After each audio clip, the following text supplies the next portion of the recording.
I want to hear about some of your time in Belize. It seemed like you got into a bit of trouble down there with the government of Belize, and you had to end up leaving the country under ridiculous circumstances. And I understand they ended up auctioning off a lot of your property, and then I read that your home there even was burned down under what they call suspicious circumstances.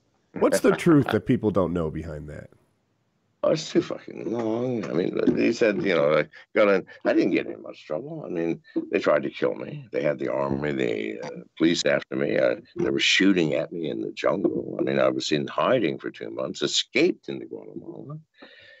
Got arrested 3 days later in Guatemala, and police demanded that I be returned so they could torture and kill me. And just a beautiful thing. Third world countries, folks. The Attorney General for Guatemala, a gentleman named Telesforo Guerra, the Attorney General.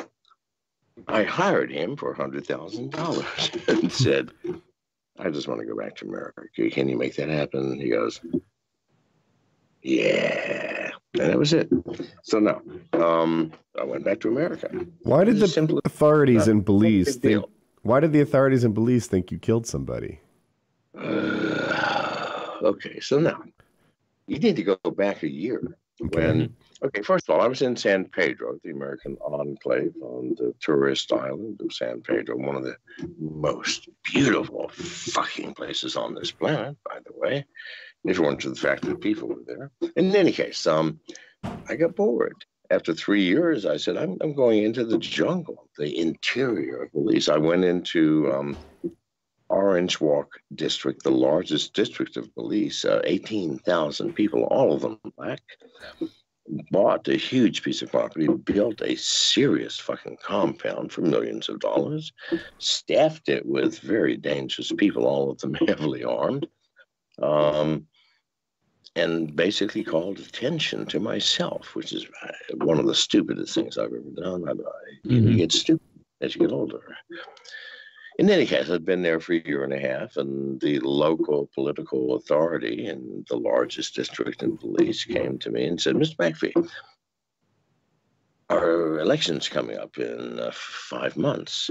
If you would donate $2 million to our party, here's what we would do. We would give you 1 million acres along the river. Well, that could eventually be worth billions, but I probably wouldn't live that long. Tax breaks, all the pussy you could ever goddamn imagine. I idiotically said no. Now, what idiot says no when the person coming is representing the goddamn government and they have 17,000 soldiers with AR-15s, tanks, and fucking helicopters? No. Who does that? Well, I do. I'm stupid. I said no. I should have said 2 million. Let me give you 4 or 10. No, I said no. Well, 1 week later, 47 armed soldiers from the gang suppression unit, which reported directly to the prime minister. It's the equivalent of the Navy SEALs in America, stormed my property, arrested me, shot my dog in front of my eyes, saying, Mr. McAfee, if you do not think we're serious, boom! The dog's head exploded in front of me. My goodness. It sucks. That's sad. I just said, I see you're serious. What is your name, my friend? Anyway, so now, it's been a terrible day. I was tortured. They destroyed my lab where I was doing antibiotic research. It cost me $500,000 in damages, and then just left. My goodness. What kind of torture were they putting you through?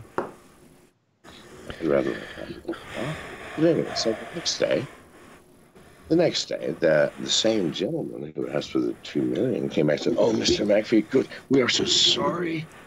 We made a mistake. We had bad information. Please forgive us." And Mr. McAfee, by the way, have you reconsidered your donation?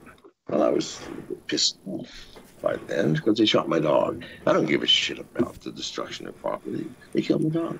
I had 17. Yes, but they killed my favorite dog. Guerrero. Anyway, so, Mr. McAfee, we're terribly sorry.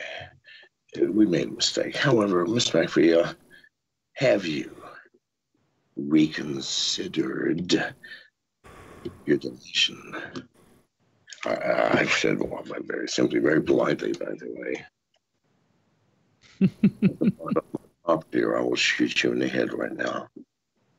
That was another mistake. I should have said, I have indeed. Now that you've shown me the truth, the light of the proper way. You're a bit of a slow learner here. You know what? It's my fucking emotions. No, and I meant it. I had a 357 Magnum in a shoulder muzzle, which I pulled. I didn't point it at him. I had it in my hand, pointing to the ground. I said, get off my property, never return, else I will kill you. Do you understand me? Because I knew what they had done. They killed my fucking dog. I mean, forget the torture, forget the $500,000, forget everything. No, they killed my goddamn dog. No, I'm sorry, they don't pass muster here.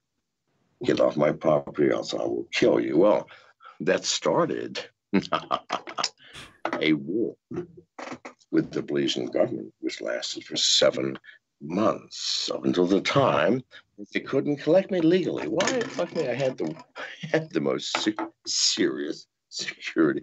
Listen, if the Belizean army had tried to collect me illegally, 100 of them would have died, and of course we would have all died as too. But no, we're not going to do that shit. Because I moved back to San Pedro, the American fucking enclave. 94% of all Belizean income comes from Americans and the tourists. They don't fuck with you, San Pedro. However, they were so goddamn clever.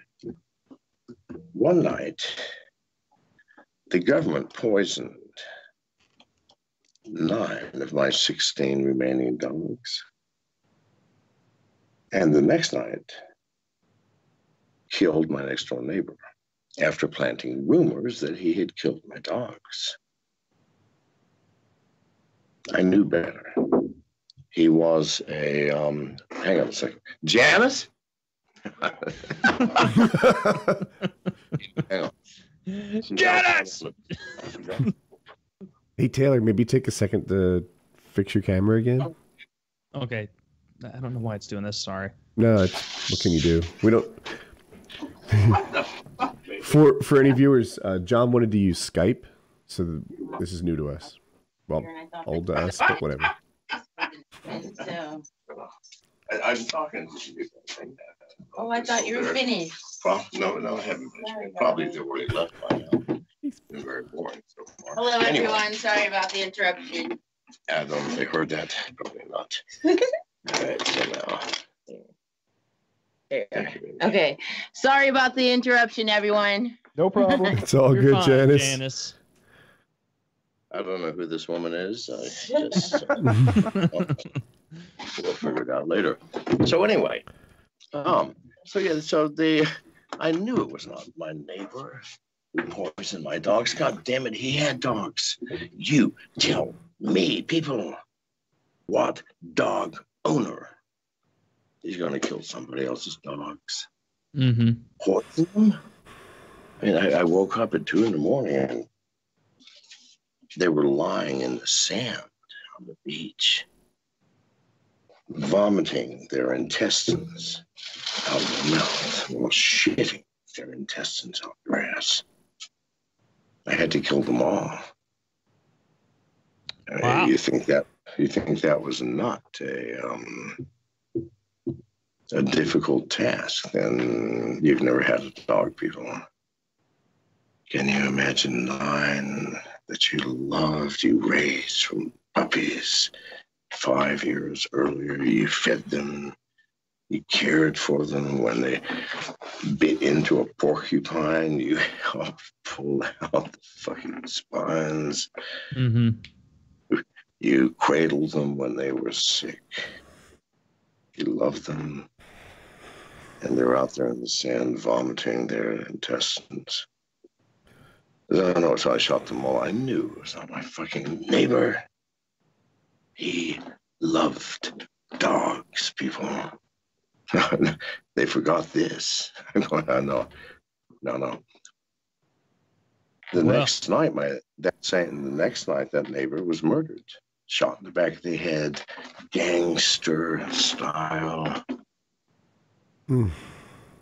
If I wanted to do harm to anyone, I would hope that I had the common fucking sense to wait 6 months or a year before taking it. What idiot. And you can't say, well, what do they call that? The anger of the moment. No, it was 24 hours later. Plenty of time to think. Right? It was the Belizean government. 18 hours later, they came for me. I knew they were coming. I hid in an attic in my estate on San Pedro, which was designed specifically for such emergencies. This has been my life for 55 years. So, of course, I have an escape plan. So I hid in the attic. 22 hours laying motionless. I pissed my pants because I was afraid to move, to make a noise. Police were searching right below me for me. Special room, impossible to detect. After 20-some hours, I came down. The police were gone. Scurried across the sand, hid under another one of my buildings in the sand, which had, under a huge piece of plywood, had a small, shallow grave dug in the sand, which I put myself in with the plywood. The police actually came by 2 hours later, looking again with flashlights and so on. They left at about 4 a.m., at which case I left, walked 100 yards up the beach to a neighbor who was a seasonal resident of San Pedro and had given me the keys to their house so that my caretaker could maintain and take care, and hid in their back garage with a lock that I had the key to, and called Samantha Negas, one of the 7 women I was living with at that time. And I called her because I knew that she had set this whole thing up, which she had, which she admitted to later. And I said, are you going to help me now, Sam? She was crying. I said, yes. So I said, then you call this taxi driver, which I had arranged a year before and paid the man a fortune just in case he gets a call with this code word. She flew over from Orange Walk to San Pedro and went from the airport to the taxi. The taxi came up. This is the craziest thing ever. Came up that dirt back road, 14 miles from San Pedro town to where I lived. I jumped in the taxi. I hid on the back floor. Samantha had a flowing dress, covered me with it. 3 minutes later, as we're heading south on that road, the police, 2 vans, maybe 25 officers, were heading up to my place to continue their search. They stopped us. But Samantha did what Samantha always does, a very sexy, alluring, lusty lady. Did she convince them not to pursue with a little sexual favor?